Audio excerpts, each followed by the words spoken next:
それでは1番をお選びいただいた方のリーディングを行っていきます。今回のテーマは推し活シリーズです。推し様とつながる日はやってきますか？つながれますか？ということに対して見ていこうと思います。よろしくお願いします。1番をお選びいただいた方、こちらのカードは植物朝のカードです。ヘンプですね。こちらで見ていきます。そして今回はこちらのイエス・ノーカードを使って見ていきます。まずは最初に推し様との相性を見ていった後に、今すぐにつながれますかということでイエス・オア・ノーを出していきます。その後にこれからの未来に向けてということで見ていこうと思います。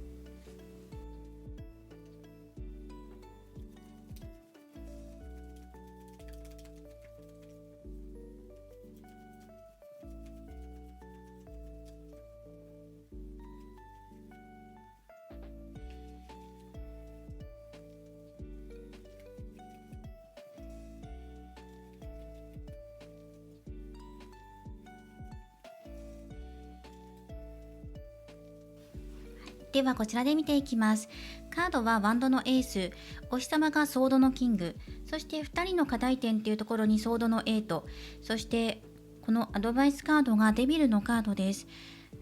そうですね、デビルのところに補足をもらおうかなと思います。で、今伏せているカードがこれから先、今すぐつながれますかっていうところに対してのカードです。後でめくっていきます。デビル、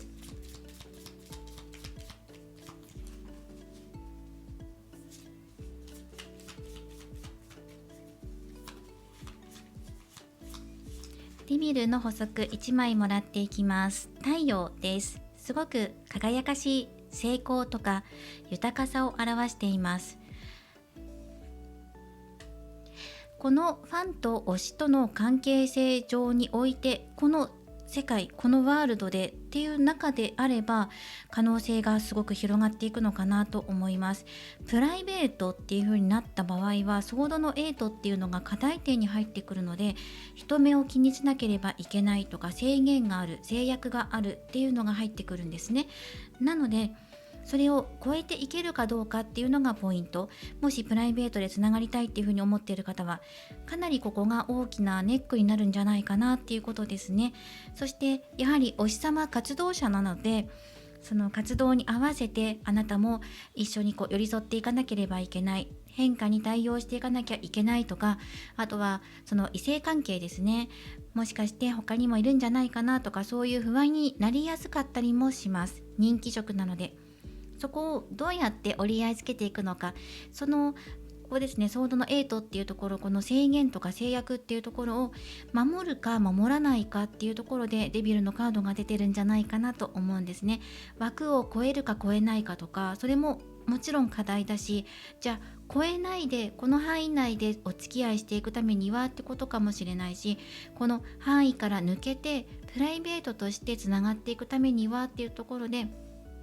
責任感を伴うような行動を求められたりとか、課題に関して地道にやっぱり取り組んでいく必要があるよねとか、やっぱりデビルなので誘惑、つまりはあなたの心が揺れちゃうような時も出てくる。それはなぜかって言ったら、不安な気持ちが高くなってしまった時とか、そうですね、お日様の活動を応援してるんだけど、その一方でもしプライベートでつながっちゃったらいろんな欲出てきますよねって、恋愛関係になれるのかなって期待しちゃったりとか、もしかしたらそのプライベートで遊びに行けるのかなとか、ばったり会ったら連絡先交換できるだろうかとか、そういうことが膨らんでくると、このファンと推しっていう関係性から超える時のその一歩手前の段階で、どうしてもこの揺さぶりに対して、自分の心が揺れちゃうんだよって、いろんな欲が出てくるだけじゃなくて、もちろんネガティブな方にも考えちゃったりもするんだっていうのが入ってくるので、この心の揺れに対してどうやってそれをうまく乗り越えていけばいいのかなっていうのがテーマになってくるんじゃないかなと思います。で、プライベートまでは求めていないっていう方だとしたら、この推しとファンとの間の中での可能性っていうのがすごく高まっていきます。お星様の活動範囲内で例えばコメントをたくさん拾ってもらったりとか、お返しをもらったりとか、コンサートライブに当選して近くの席になったとか、そういう嬉しいことはすごくたくさんありそうなんですね。そしてこの太陽っていうカードが今回ですね、こちらのティータイムルノルマンオラクルカードっていうのを使っていて、通常のルノルマンカードより枚数が少ない32枚なんですね。そして内容も少し違っています。この太陽の意味は成功だけではなくて名誉とか男性性とかも表しています。あとはエネルギーですね。そのエネルギーに対して、成功だけではなくてエネルギーに対して心が揺れちゃうとか、制限かかっちゃうとか、またはこの曖昧な感じっていうのも入ってくるので、お日様とプライベートになるのかならないのかっていう曖昧なところで今止まっているっていう方もいるのかなっていうふうに思いました。この方のお日様の名誉っていうところにもかかってくると思うので、どこまでっていうのが、今回テーマなのかなとも思います。では早速、その今お日様とプライベートでつながりますかっていう風に見ていきます。アンサーです。イエス、ノーですね。はっきりと出るカードです。お日様とプライベートでつながることはできますか？はい、見ていきましょう。イエスのカードが入っています。つながれます、今すぐにっていうのが出てきていますので、期待できるかなと思います。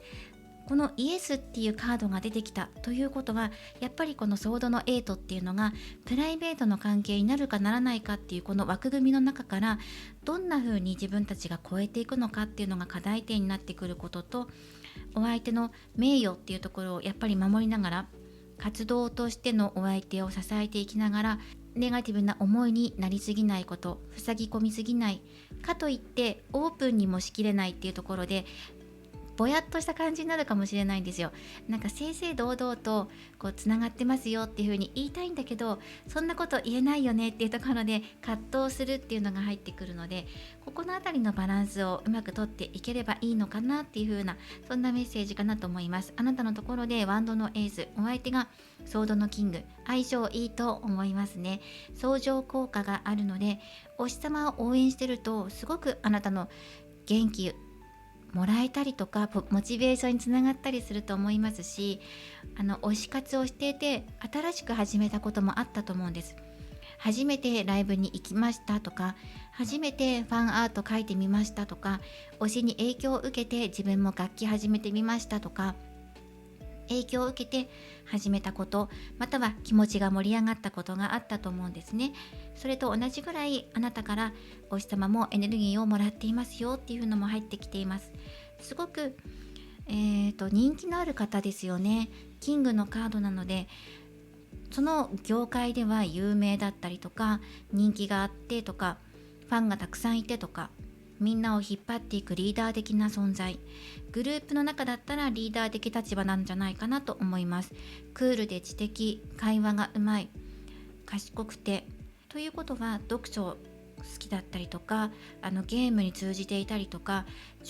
最新の情報をよく知っている、雑学に詳しいとか、一つだけ専門分野詳しい特技があるとか、そういうのも目立つかなと思います。判断力もあるので、やるって決めたらやるし、やりませんって言ったらやらないんじゃないかなってぐらいはっきりしてるんじゃないかなと思います。クールな印象を受けますね。例えば背が高くて切れ長の目でとか、そうですね、はっきりした顔立ちかもしれませんし、髪色が黒だったり暗めとかパキッとした色っていう感じもしますね。そういうイメージで入ってきます。凛とした美しさを持っていらっしゃる、知的な感じがします。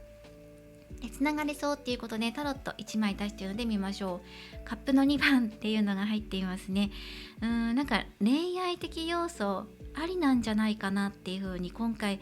思いますね。こうやって見てると、カップの2番は心のつながりとかパートナーシップとかを表しているので、これはなんかこう何かあるのかなと思いまして、もうすでにそのお日様と個人的に実はやり取りしてるんですっていう方も中にはいるかもしれないですね。ちょっと盛り上がっちゃいますね、この結果。イエスとカップの2番が出てくると、ほぼ角みたいな形でなんかこう近々つながれる、恋愛関係じゃないかもしれないけどプライベートでばったり会うとか、友達の友達だったとか、共通の知り合いがいるとか、どういうシチュエーションになるのか、もうちょっとね見ていきたいですよね。ちょっと盛り上がってきてますよね。どういうシチュエーションでお日様とつながれるのか、恋愛要素期待しちゃうんですけど、落ち着いてちょっと考えていくと、いきなり出会って恋愛っていうわけではないと思うので、ただつながれるっていう可能性が高まってますね。はい、ペンタクルの7番です。どんなシチュエーションでっていうので、関係性の改善とか見直しとか、そういうのが入ってきました。そして今まで頑張って推し活していた、それが一つの成果を迎えた時です。例えばお日様がデビューした時から応援していて、デビュー3周年なんですとか、その周年とか記念とかの時にイベントをやってそこでとか、そういうことも考えられますし、今まで積み重ねてきたのを振り返ったタイミングで推しとつながるタイミングがちょうどぴったり重なるとか、そういえば最近推しを応援していてもう10年経ったなとかね、そういう方もいらっしゃると思うんですよね。今までこう積み重ねてきたものを受け取る時だよっていうのがタイミングとして入っています。具体的な時期見てみましょう。具体的な時期で言うと、まさに今っていうのが入ってくるかなと思います。今つながれますかってイエスなので、1年後とかではないと思うんですよね。まさにジャストタイミング今です。5月末6月とか6月末とかなので、本当に今っていうのが入ってきましたね。では具体的なシチュエーションをもらっていきましょうか。ルノルマンで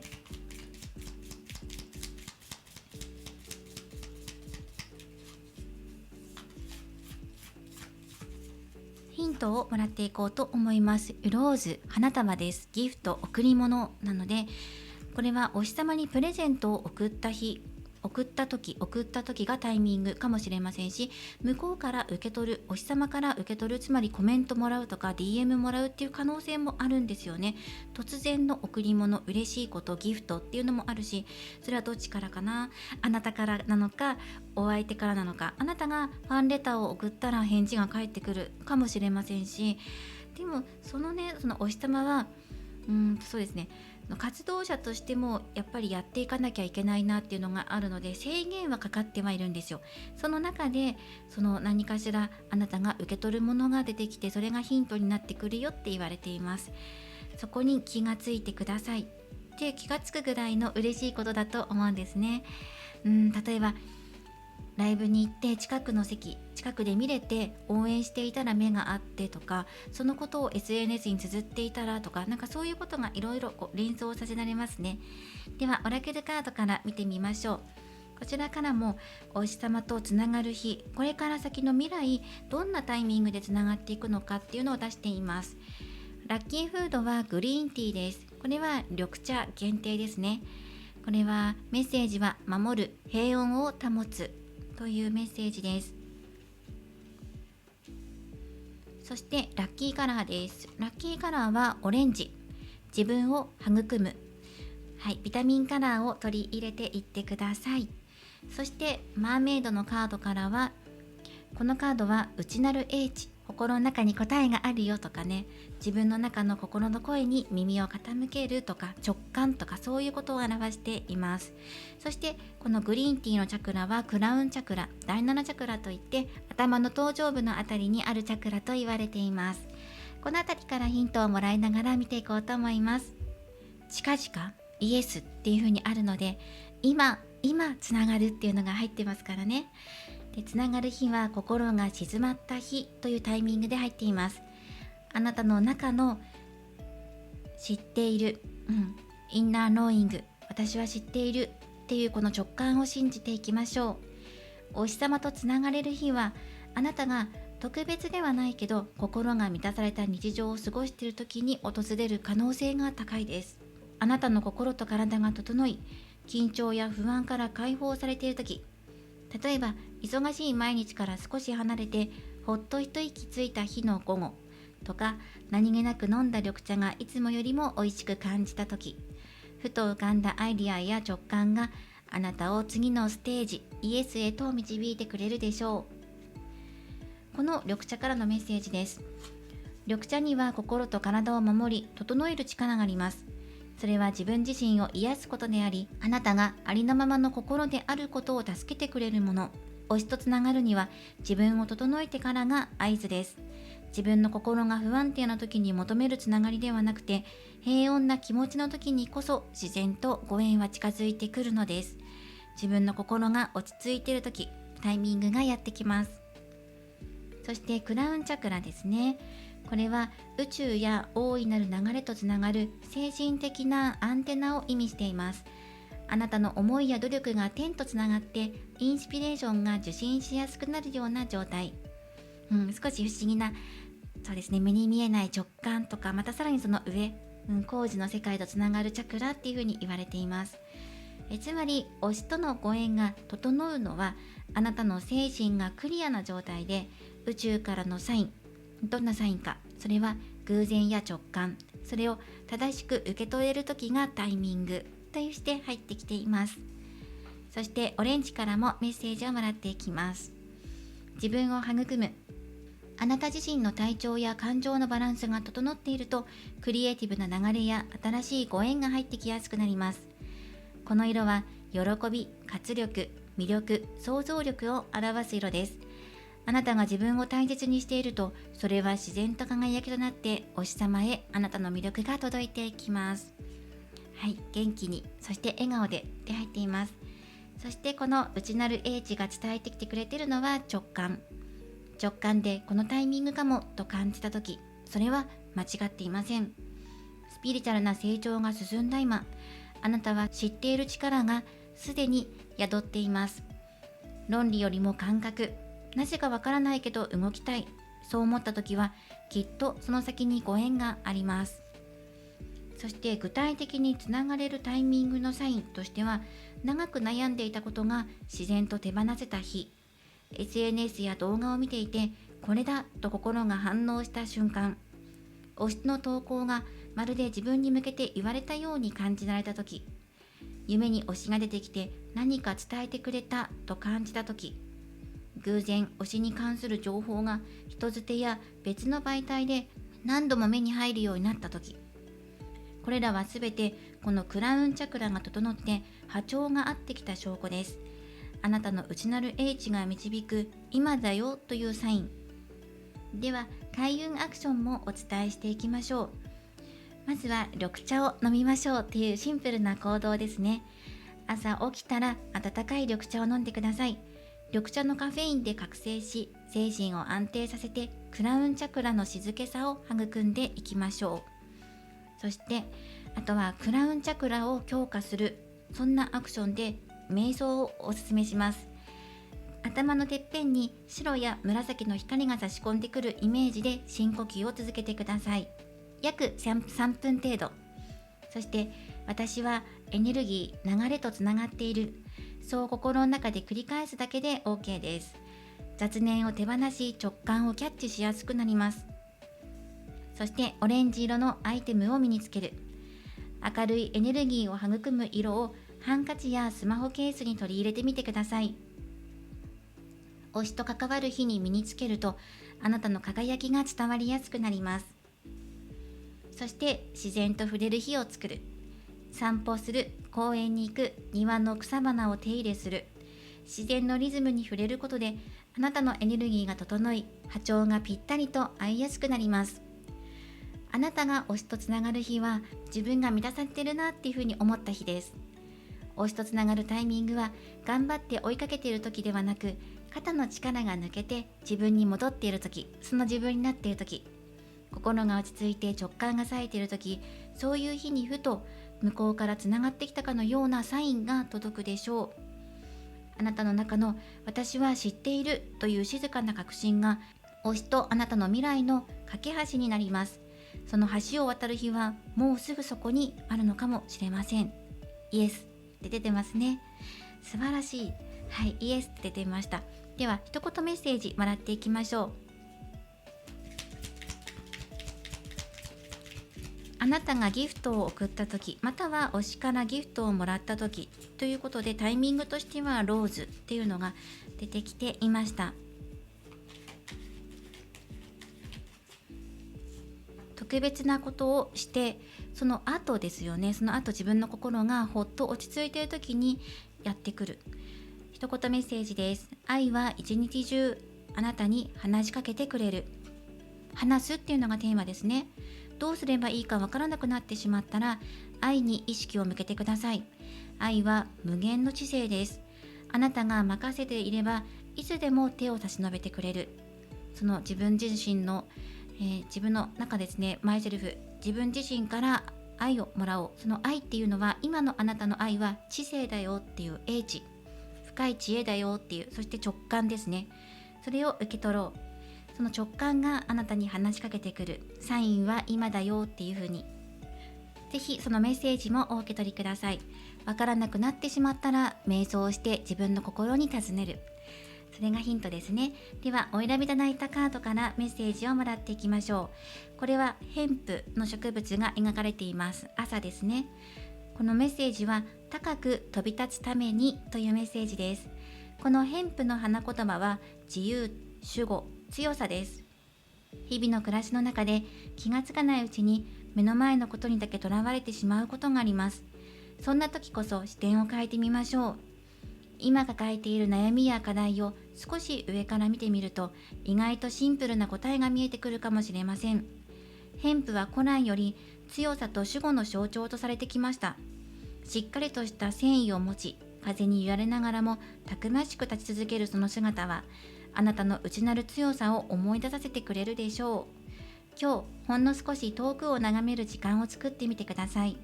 窓を開けて広い空を見るだけでも心はぐっと軽くなります。自分を信じて自由な気持ちで進んでいくことが、あなたらしい生き方へとつながります。どんな時もあなたの強さはあなた自身の中にあります。はい。広い空を見上げてください。そしてもうすでにあなたは直感が冴えていて、そのサインを受け取ることができる。お日様と相性は良い。そして今すぐつながれますかっていうことに関しては、イエスとカップの2番が入ってるので、可能性がすごい高いんじゃないかなと思いました。ぜひこちらのメッセージお受け取りください。今回はお日様とつながる日、つながれますかっていうことについて見ていきました。これからもリーディング動画を投稿していきますので、高評価やコメント、そしてチャンネル登録をよろしくお願いします。ではまた次回の動画でお会いしましょう。最後までご覧いただきありがとうございました。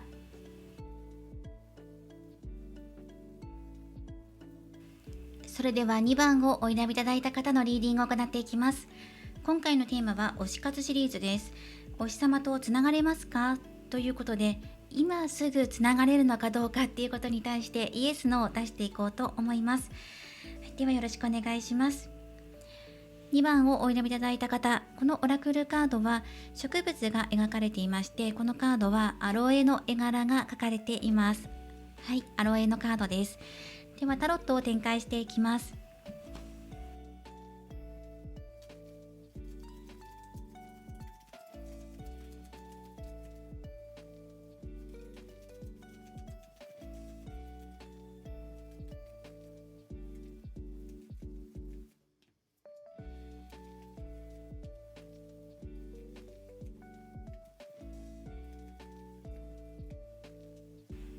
はい、それでは見ていきます。カードはあなたがペンタクルの3番、お日様がソードの10、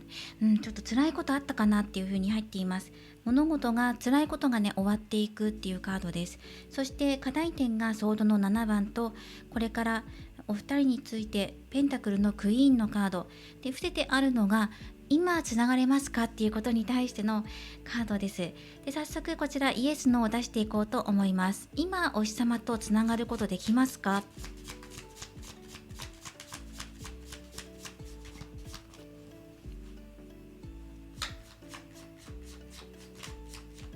あとお日様のね近況が気になりますね。はい、1枚出していきましょう。めくっていきます。イエスですね。今すぐつながれますか？つながれますよ。ではこちらのカードはどうでしょう。カップの7番です。迷いから導きが入る時ですね。迷いから一つ道を選ぶとか、それは推しとつながる時に関わることのメッセージなので、いろんな選択肢があるけど推しとつながるっていう道を選ぶとか、そのような流れになるとか、その推しとつながった時に悩みがたくさんあるんだけど、つながったことによるそこから生じる葛藤とか迷いが出てくるんだけれどもっていう話ですね。はい、ではちょっと推しのちょっと現状が気になるので、相談の点、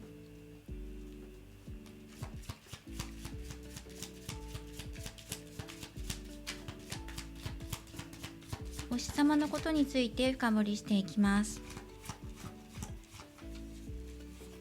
はい、1枚スターのカードですね。伸び悩んでいたのかなっていう風に見られますね。スターは人気者、注目を集めるとかなので、例えば大きな仕事を任されたんだけどうまくいかなかった、挫折したっていう風にも考えられますし、自分が目指していた通りには今まだなっていないよかもしれませんね。向かいたい、その人気を得たいと思っているんだけど、まだそこまで実績だったりとか人気がまだ得られていないような状態で落ち込んでいる衝動の点だったり、大きな仕事チャンスが舞い込んできたけど、例えばオーディションに受けて受からなくって陰ながら失望していたりするかもしれません。痛み、すごく心が痛いとか状況的に苦しい、その中からもうそろそろそれが終わりを告げて夜明けを迎えようとしている、叶えたいことがあったんじゃないかなと思います。または目指してるんだけどその通りにいかないから、状態としてはあまり良くないです今。それを支えていこうっていう風にしているあなたの様子が見えます。毎日応援しているとか、なんかこんな風に大きな存在に憧れている、お日様がねなりたいなと思ってるんだけどって、例えばもっと人気が欲しいなとか、もっと注目されたいとか、今以上に輝いていきたいとか、またそのように見られたいとかね、自分は完璧だっていう風に見られたい、輝いているっていう風に見られたいんだけど、今の自分の調子あんまり良くないなっていう風に感じていますね。そしてお二人がつながっていく時にあたっての課題点っていうのがソードの7番で、ここもちょっと気になるかなと思います。お日様の状態がちょっとね気になるかなと思いますね。ただつながれますかっていうところに対しては今すぐイエスっていうところが入ってきてるので、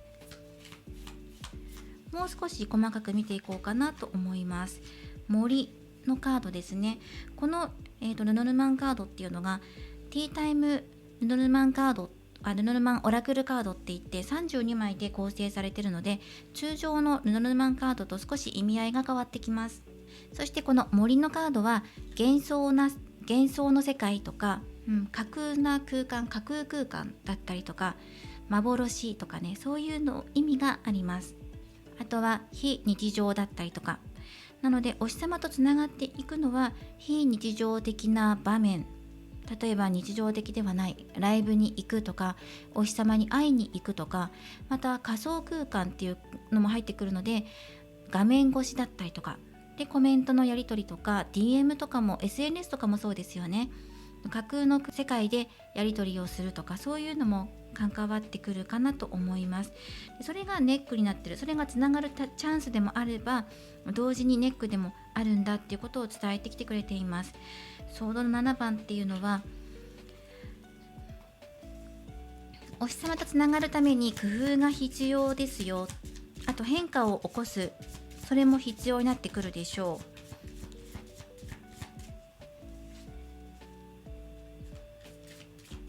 自分から動いていく勇気を持つっていうこともそうですね。そのカップの7番も森のカードも幻想とか意味合いがあるので、フールのカードですね。そこから抜けて自分でこうスタートを切るっていうのがテーマとして入ってきています。曖昧なものから見えないものから見えるものへとか、始まらなかったものから始めていくとか、そういうことでしょうか。決められなかったことから決めていくとか、あなたが決めて動いていく。ただその気をつけたいところとしては、やはり活動者、お師様、人気職の方なので、その方の立場を考えていきながら動いていくことが必要です。その好きです、付き合ってくださいとか、プライベートで会いたいですっていうふうにストレートに言ってしまうわけにはいかないので、ここはうまく立ち回っていきましょうねとか、角を立てないようにやっていきましょうっていう、そういうアドバイスも入ってるんですね。そして迷っていることがあるんだったら、迷いから抜け出して目的地をきちんと定めていくこと。確かに幻想世界っていうのは夢を見させてくれるものなので、すごく心地がいいんだけど、そこから自分の中で羽ばたいていく時が来るよねっていうことが言われています。推しとつながった後どうする、まだそこに対して具体的な考えっていうのがまだ今なくて、もっと具体的に落とし込んでいって、つながれたらじゃあどうする、どんなところに配慮していけばいいのかなっていうところも見ていくといいと思います。あなたが毎日お日様を応援してるっていうのは、お日様はちゃんと届いていますから。そしてアドバイスカードがペンタクルのクイーンです。あなたが育んでいく力を育てるとき、強くしていくとき、高めていくとき、愛情がもっと深まっていくでしょう。で、お日様から受け取るものもあります。気持ち、そしてコメント、お声掛けとか、そういう何かしらの形で受け取るものがあって、そこでどんな風に自分で育んでいくのか、その内緒にしなきゃいけないとか、誰にも言えないとか、自分の中で迷っちゃうとか、つながった後にどうしようとか、そういうことが伺える。あとお日様の状況もちょっと気になるので、この状況的に素直に喜んでいいのかな、どうだろうっていうところが出てくると思うんですね。現実味がないとかね。その中で自分で、じゃあつながれた後はどうして何を優先したらいいのかなとか、そういうところに目を向けていくといいんじゃないかな。具体的な計画を立てるっていうことですね。はい、ということでアドバイスカードをこちらのウノルマンからももう1枚もらっていこうと思います。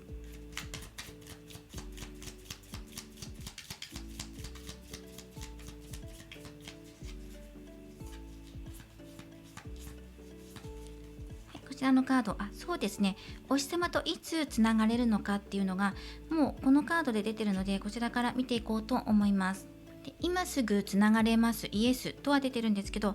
2番さんは時期的にはちょっと遅め、気持ち遅めかもしれません。10月11月秋になりますね。具体的につながるとしたらその頃だと思います。そしてアドバイスカード、ハリネズミっていうのが、これはネズミと同じような意味を持ちます。不安とかストレスとか、そのストレスに対する耐性を身につけるっていうこともそうだし、あとお日様がやっぱりストレスを抱えているような状態なんですね。ソードの点なので、かなりいっぱいいっぱいだったりとか、その深掘りもスターだったので、輝くことに対してのストレスを感じていたり、自分が活動していく上でギャップを感じていたりとか、苦しかった状況があるとかね、そういうことが言われています。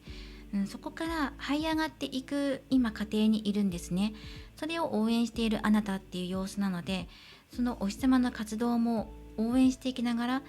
2人がつながっていく、そっちの方も考えて、両方考えるから、まずお日様のこのストレスを軽減させていくのが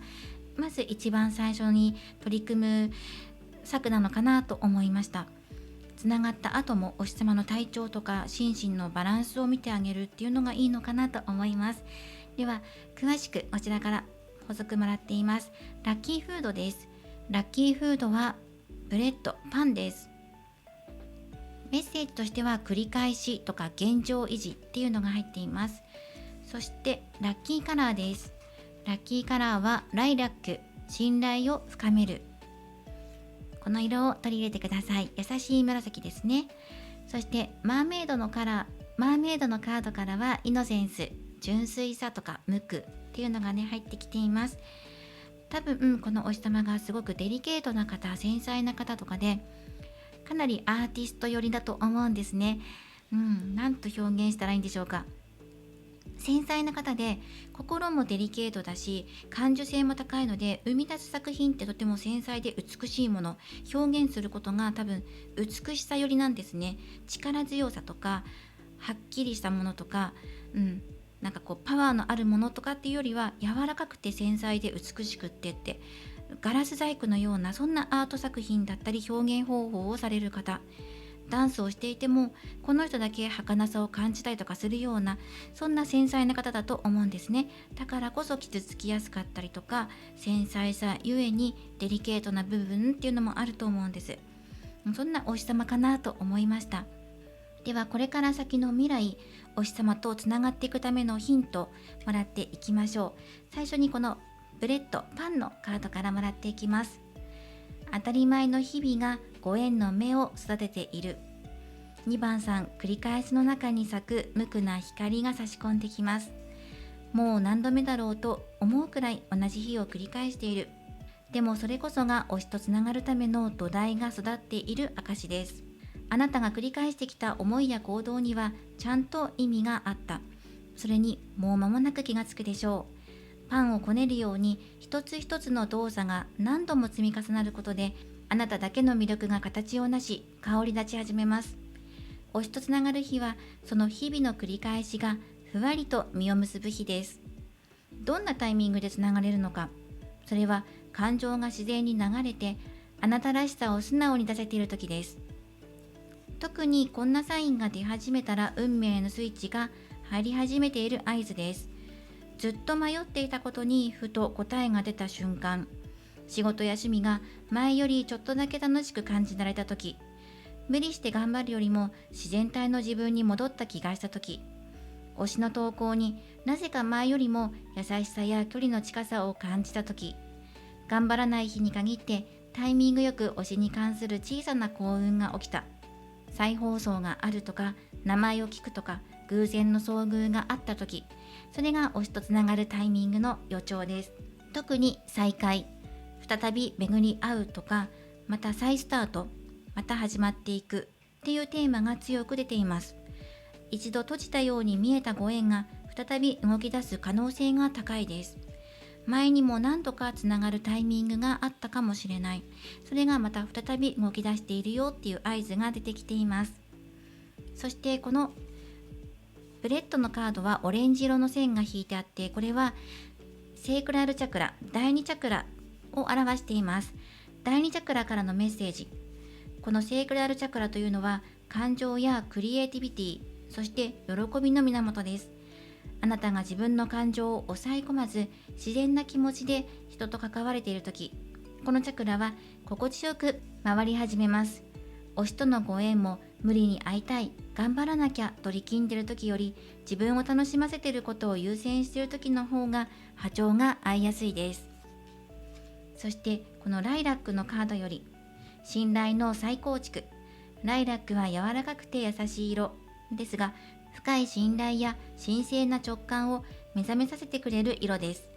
推しとつながるには、外の誰かを信じる前に自分自身を信じることを優先させましょう。ライラックの光はあなたの中の本当の思いを優しく照らし出します。誰かの言葉や評価ではなくて、あなたの心が感じる方へ何度でも進んでいいのです。今こそ古い思い込み、推しに届くわけないよねとか、私は選ばれないよななど、そういう古い思い込みを脱ぎ捨てていきましょう。そこに新しいご縁の芽が顔を出してきます。そしてこの無垢のカード、この持つ不思議な引力について、このカードはあなたの純粋さこそ一番の魅力という強いメッセージを送ってくれています。あなたがあなたらしい気持ちでいるとき、周りは、そしてお日様は自然と引き寄せられてきます。無垢さとは子供のようなまっすぐな好奇心や感動を忘れない心。それはお日様にも必ず届く波動です。計算や打算よりもまっすぐ思っているというエネルギーが遠く離れた心を動かしていくのです。そのソードの7番っていうのはすごく賢さに長けているんですけど、じゃあそれが無垢なのかとか純粋なものなのかって言ったら方向性が違うんですね。ここが課題点として入っていたので、例えば推しに配慮する気持ちはもちろん必要なんですが、こびたりとか演じたりとか自分を偽るというよりは、自分らしく接している方が推しとつながりやすいよってことを言ってくれてます。正直でいた方が、自分自身や周りに対して正直にいる方が、そしてその正直にいるっていうのは、私推しとつながれたんだっていうことを正直に話すではないですよ。うまくやってねっていうふうに言われてますし、推しと向き合った時に自分らしくいることが一番いいですよっていうメッセージです。これもぜひお受け取りください。じゃあ開運アクションはっていうところで見ていきましょう。まずはラッキーフードですね。パンを食べてみようというメッセージです。朝食がベストなんですけど、お昼でも夜でもいいので、パンを食べるとき自分の感情も一緒に味わってみましょう。今何を感じてる？私は疲れてる？嬉しい？ほんの一言でもノートに書いてみてください。そして感情を素直に表現する癖をつけていきましょう。パンを食べると開運していきます。そして骨盤を緩める簡単なストレッチをご紹介します。このセイクラルチャクラっていうのが骨盤周辺をほぐすと開運すると言われています。感情やクリエイティブ、想像力が流れやすくなっていきます。お風呂上がりや寝る前に腰を揺らすような簡単な運動をしてみましょう。そしてライラックの色、このカラーを、身につけて持ち歩く。ライラックのハンカチ、スマホの待ち受け、お花、キャンドルなど視界に入るたび、私は私を信じてるということを思い出させてくれる色です。取り入れてください。そして水を意識する。このセイクラルチャクラっていうのが水のエネルギーなんです。水をたっぷり飲む、川の音を聞く、湯船にゆったりと浸かることが感情の解放と運気の巡りを助けてくれます。水に浸かってください。そして繰り返しの中に新しい扉があります。毎日同じように見える日々の中で、あなたは確実に変化しています。気がつかないうちに心は柔らかくなっていき、感情は自然に流れ出し、魅力はじんわりと輝き始めていきます。推しとのご縁は、それが特別に見えない時にこそ形を成し始めているのです。あなたが自分を信じて、この純粋なままでいられる限り、このご縁は決してなくなりません。遠くなく近くにあるでしょう。ぜひ自分の心の純粋さ、これを大切にしてください。そしてお選びいただいたアロエのカードからメッセージをもらっていきます。これはメッセージはシンプルに生きるというメッセージです。アロエの花言葉は健康、再生、癒しです。それはお日様にも言えるかもしれない。お日様には健康状態だったり再生、復活とか痛みからの再生っていうのが当てはまってくるかもしれません。最近活動を休止していたとか、そうですね、体調を崩していたとか、このお日様に癒しが必要な時っていう意味でもあると思います。このカードのメッセージは、複雑なことを考えすぎていて身動きが取れなくなってしまってはいないでしょうかというメッセージです。時にはシンプルに今を楽しむことが大切。このアロエは古くから傷を癒し、心身を整える力を持つ植物として知られています。その透明な葉の中には豊かな生命力が宿っていて、私たちに再生の大切さを教えてくれます。今日この時間を少しだけ丁寧に過ごしてみましょう。例えばお気に入りの飲み物をじっくりと味わう。深呼吸をして心を落ち着かせる。それだけで世界はもっと穏やかに感じられます。焦らず、無理をせず、あなたらしいリズムを見つけてください。シンプルで満ち足りた時間があなたを内側から癒してくれます。シンプル化させていきましょうということと、なのでパンを食べるときもシンプルなパンを選ぶといいんじゃないかなと思います。例えばクリームがたくさん乗ったパンを選ぶよりシンプルなベーグルを選ぶとかがいいんじゃないかなと思いました。はい、こちらも参考にしてください。では最後に一言メッセージをもらっていこうと思います。今つながれますかっていうことでイエスっていう風に出てきていて、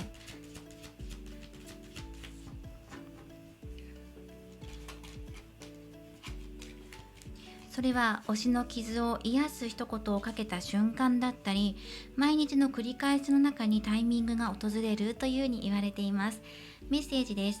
あなたは愛によって生かされている。はい、そしてあなたが何をしようとも、どこに行こうとも、誰といようとも、宇宙の愛の手に導いてもらうことですっていう風に入っていますね。宇宙の愛の手というのは、つまりは運気の流れに導いてもらっているんだっていうことです。そこに導かれて、あなたはこれ愛に生かされている、愛を持って生きている、そのように感じてください。今自分は導かれているんだと、運気の流れに乗っている、そう乗っているんだっていうふうに思ってくださいって。そうすると自然の流れとともに、あなたの運気もゆっくりと流れていきます。それに乗るとき、そして疲れていたりとか、心身バランス見てみて、最近ストレス感じてるな、疲れてるなっていう方は、ご自身を癒してください。チャクラは第2チャクラです。こちらも意識してみてください。今回は推し活シリーズ、推しとつながれますかということについて見ていきました。2番さんイエスでしたね。時期も参考にしてください。これからもリーディング動画を投稿していきますので、高評価やコメント、そしてチャンネル登録をよろしくお願いします。ではまた次回の動画でお会いしましょう。最後までご覧いただきありがとうございました。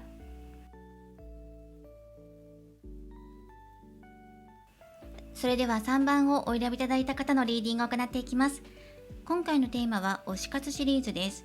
推しとつながる日は来ますかというのをテーマに見ていきます。そして今すぐつながれますかっていうことに対してイエス・ノーっていうカードを出していこうと思います。よろしくお願いします。3番をお選びいただいた方、このオラクルカードは植物が描かれているんですね。この植物がしだれ柳という植物です。では見ていきましょう。タロットカードを展開していきます。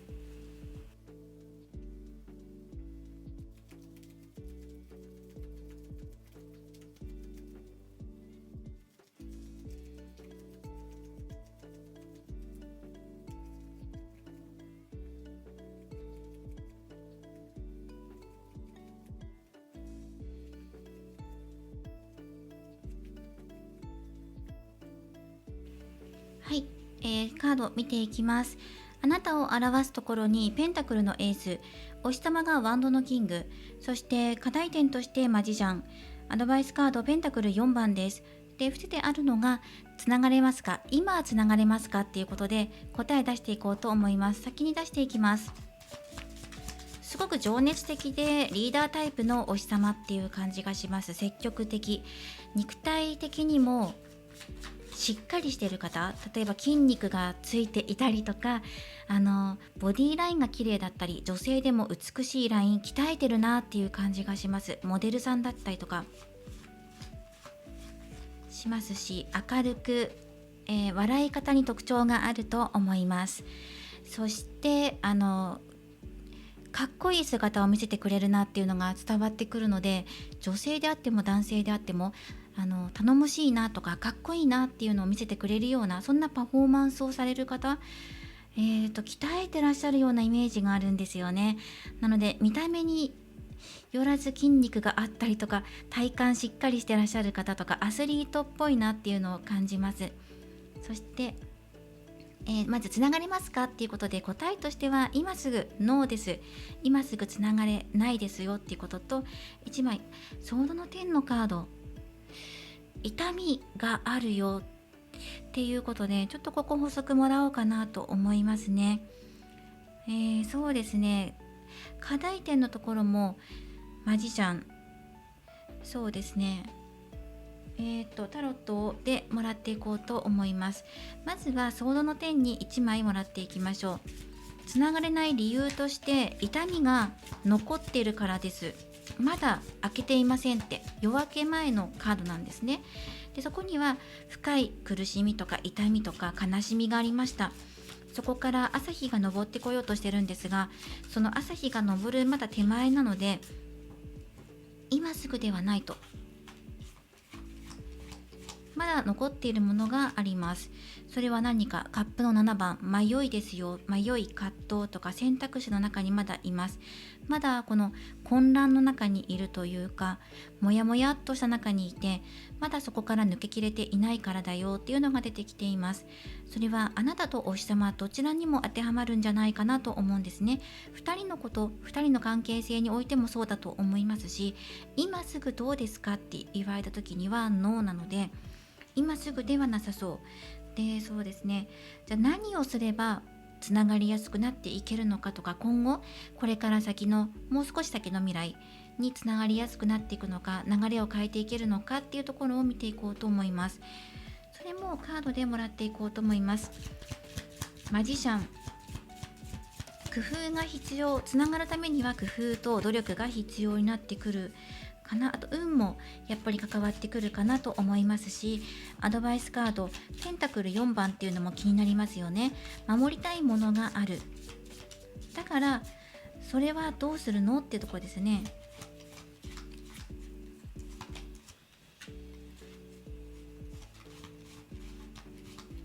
気持ちの切り替えでカップの8、そして心のつながりを共有し合うカップの10で、まだお二人が、プライベートとしてつながりを持てるかどうかっていうところは、プライベートとしてだけではなくて個人的につながれるかっていうところに関しては、まだ感情の共有ができていないよっていうことと、まだ切り替えられていない気持ちがあるっていうことです。お互いにそれは言えると思う。どっちがじゃなくて、あなたがとかお日様がではなくて、2人がまだ切り替えられていないことがあって、この苦しみっていうのがモヤモヤなんですよね。まだはっきりと見えていないよっていう風になっています。まだちゃんと抜けきれていない、迷路の中から抜けきれていないよっていうことと、かなりこの感情っていうのを表しているので、あなた寄りのメッセージになるかもしれません。いかにそのお日様とつながるために頭を使うんじゃなくて心を使うっていうことで入ってきています。今それが必要で、できるからね、大丈夫よっていうふうに言われてるのと、あとお日様の心と反するようなことをしているかしていないか、個人的につながることは今のお日様にとってプラスになるのかならないのかっていうところをよく見極めていく必要があるかもしれない。見極める、感じるです。感じる必要があるなっていうふうに感じました。もちろん見極める力っていうのも大切だし、考えなくてはいけないことも課題点として入ってきている。ただつながりたいっていう気持ちだけで工夫するのではなくて、いかにそのお日様に寄り添っていける方法を見つけられるかっていうのがとても大切です。まだそこまで達していないので、今すぐにはつながるにはちょっと早いかもしれないっていうことと、じゃあそれはどうすればいいかなっていうところでヒントになるのをカードもらっていきます。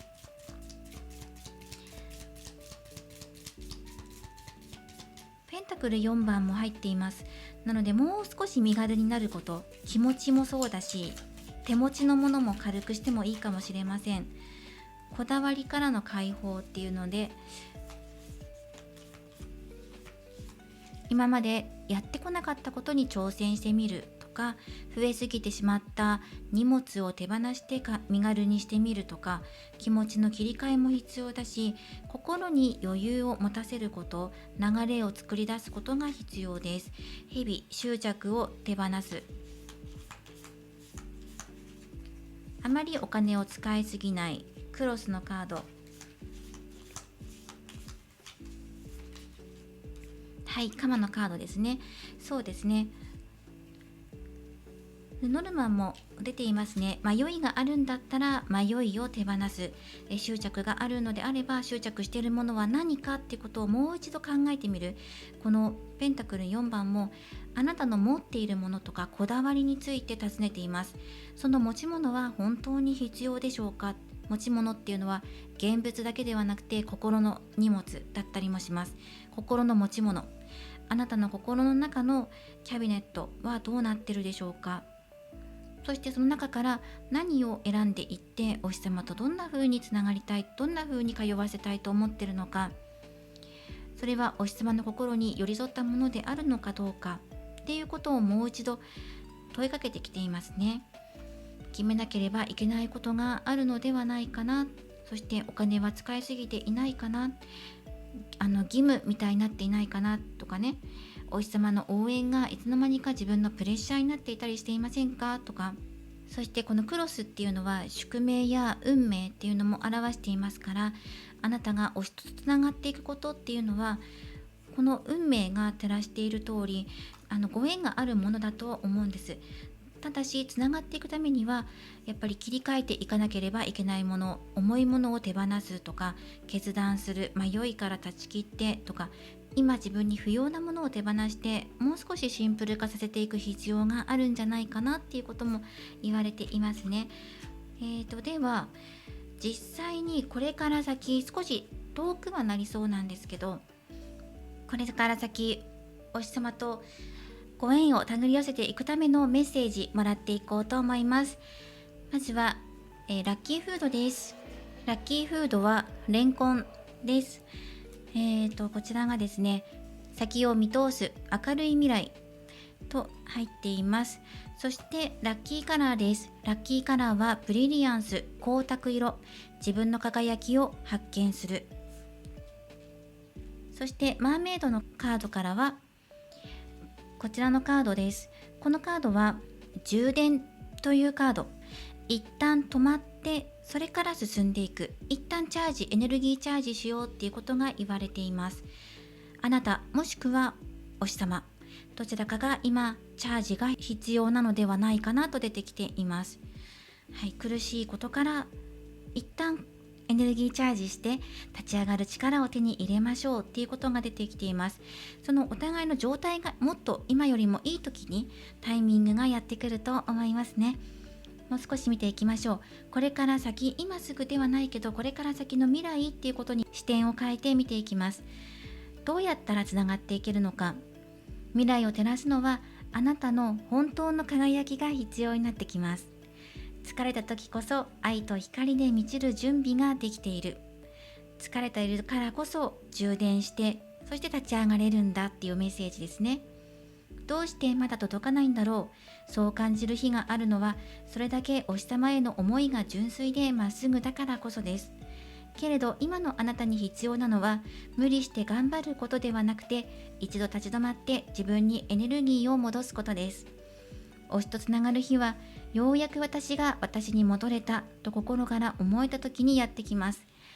あなたが疲れを手放し本来の光を取り戻した瞬間、ご縁は音もなくすっと近づいてきます。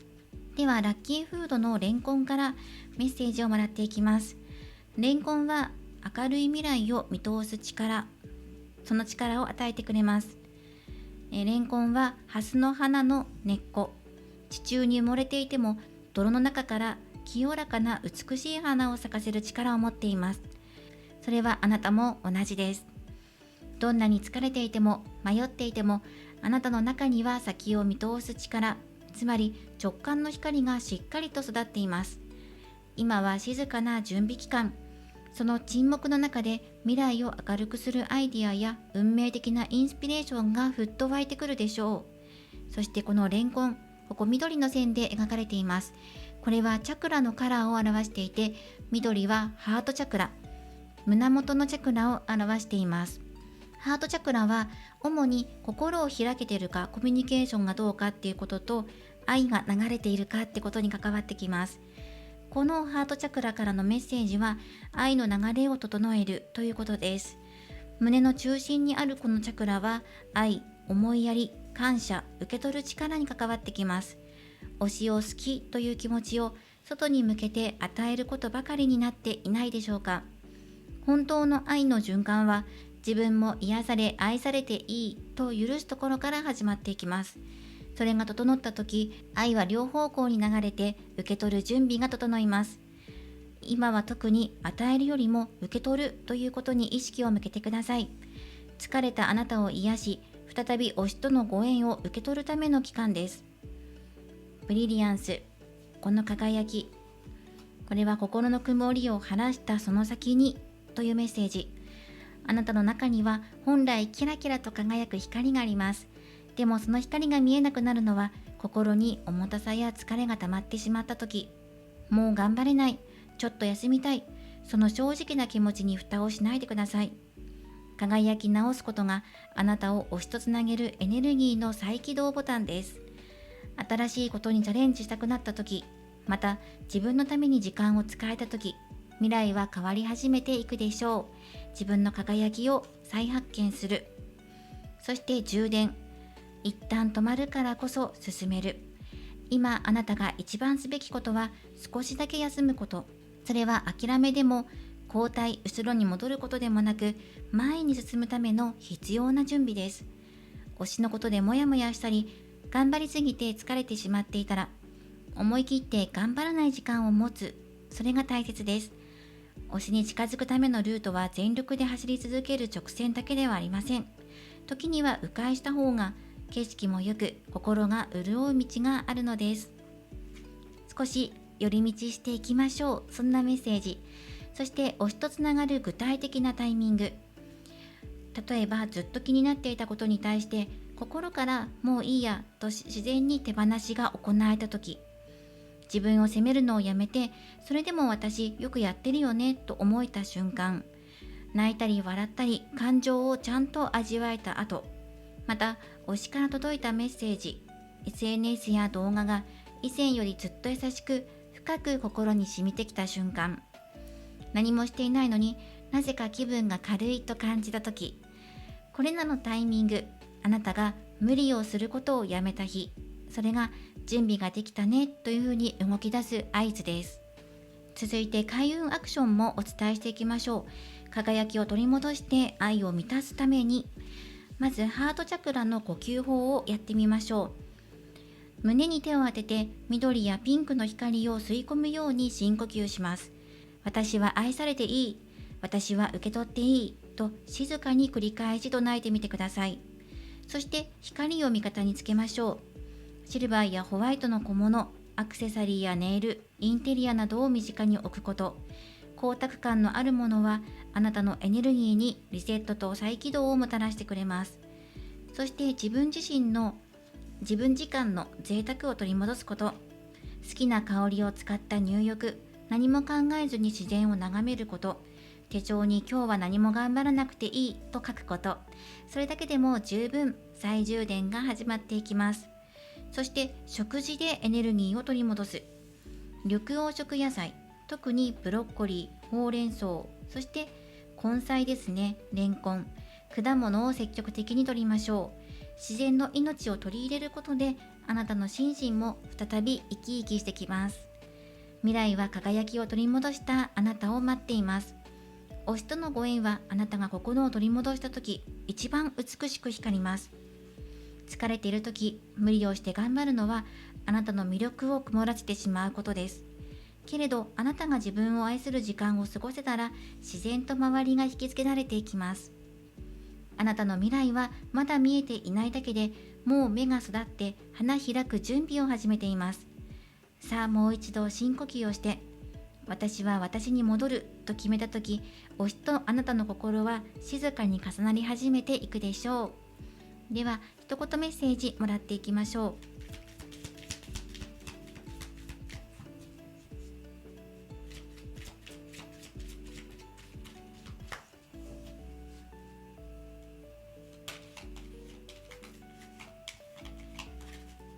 はい、こちらのカードです。命は私にとって最善を望んでいると自分を信じてください。そして人生がどのように展開していくのか意識してみましょう。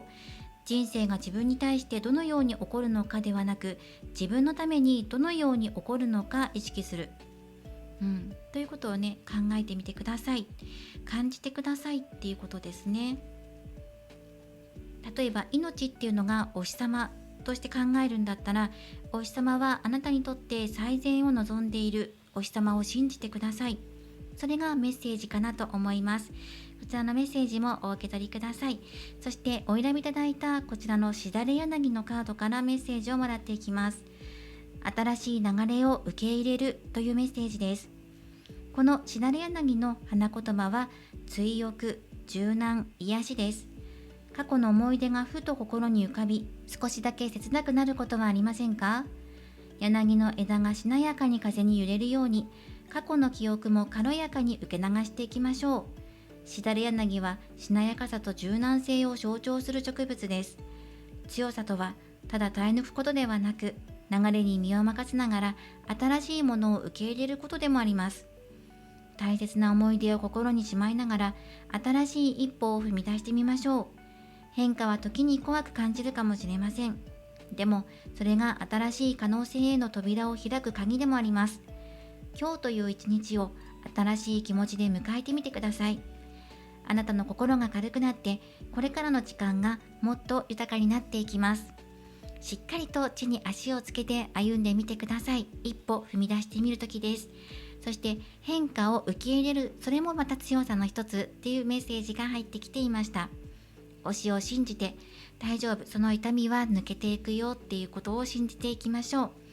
3番さん、推しと今すぐつながれますかっていうことに対してはノーです。そしてこれからもっとより良いご縁を手繰り寄せていくためにっていうメッセージをお届けしていきました。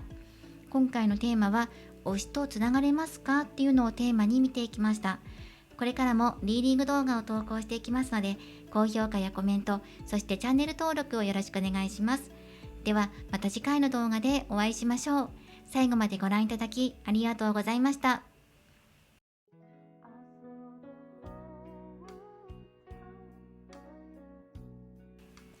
今回のリーディングは以上となります。推し活シリーズ、推し様とつながれますかということで見ていきました。3選択肢、1番がヘンプ、朝の植物、そして2番がアロエ、そして3番がしだれ柳という植物にまつわるオラクルカードでした。皆様どれをお選びいただいたでしょうか。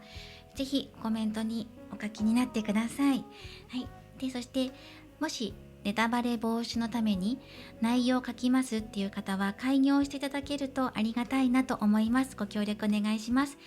今回はこちらの Life Loves You カード、こちらからメッセージをもらっていきます。お日様が今伝えたいこととして共通メッセージもらっていこうと思います。2枚出していきます。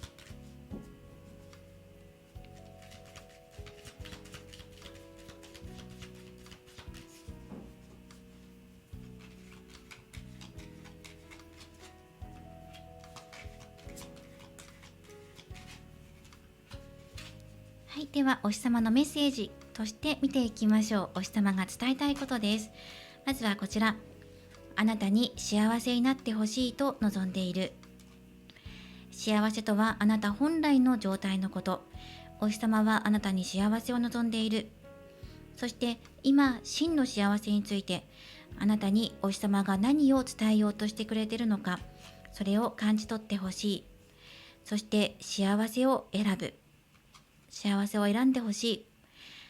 今日あなたが存在していること、それを楽しんでほしい。もう自分自身を楽しむ、自分の人生を楽しむ。つまり今自分が推し活をしている、それ以外にも自分が今過ごしている日常を楽しんでほしい。一つ一つに奇跡が散りばめられている。それがお日様からのメッセージです。あなた自身を楽しんでほしい。そして幸せな方を選んでほしい。幸せを望んでいるよっていうことですね。ハッピーな気持ちで毎日過ごしてほしいっていうのがシンプルなメッセージかなと思います。ぜひこちらもお受け取りください。では今回のリーディングは以上となります。また次回の動画でお会いしましょう。シュラでした。